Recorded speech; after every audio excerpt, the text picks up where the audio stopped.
ये हमें एक शिकायत प्राप्त हुई थी जिसमें कुछ दवाइयाँ जो डॉक्टर के प्रिस्क्रिप्शन में लिखी थी वस्तुतः उससे उलट कुछ दवाइयाँ उनकी तरफ दी गई थी, जिस पर हमारे औषधि नियंत्रण अधिकारी द्वारा जांच की गई और जांच में जो बिंदु पाए गए और उन्होंने उसकी तरफ जवाब दिया, उसका अध्ययन करने के बाद ड्रग एंड कॉस्मेटिक एक्ट के नियम 65 में फर्म को निलंबित करने का प्रावधान है। तो फर्म को हमने 5 दिन के लिए निलंबित किया है, दिनांक 16 से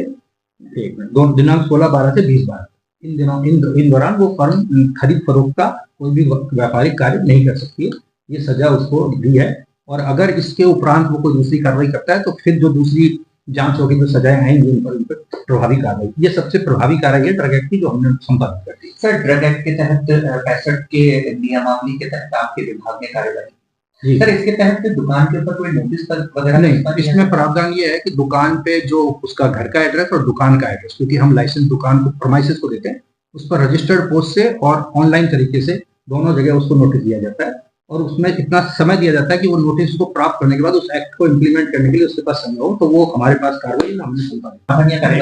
अगर वो दुकान बंद है और वो क्रय विक्रय नहीं कर रहा है तो सरकार के आदेश की पालना अगर उसने कर ली है तो वो जो दूसरा इश्तेहार है वो इस कानून के दायरे में नहीं आता। हमारे कानून में अगर उसने दुकान का व्यवसाय नहीं किया है तो उसने सरकार की कानून को मान लिया है, तो उसलिए वो सजा मिलने के बाद उसको दुकान खुलने के बाद जो तारीख हमने निर्धारित की उस पर उसको बिल ला के बताना पड़ेगा कि इस दिन से मैंने कार्य वापस चालू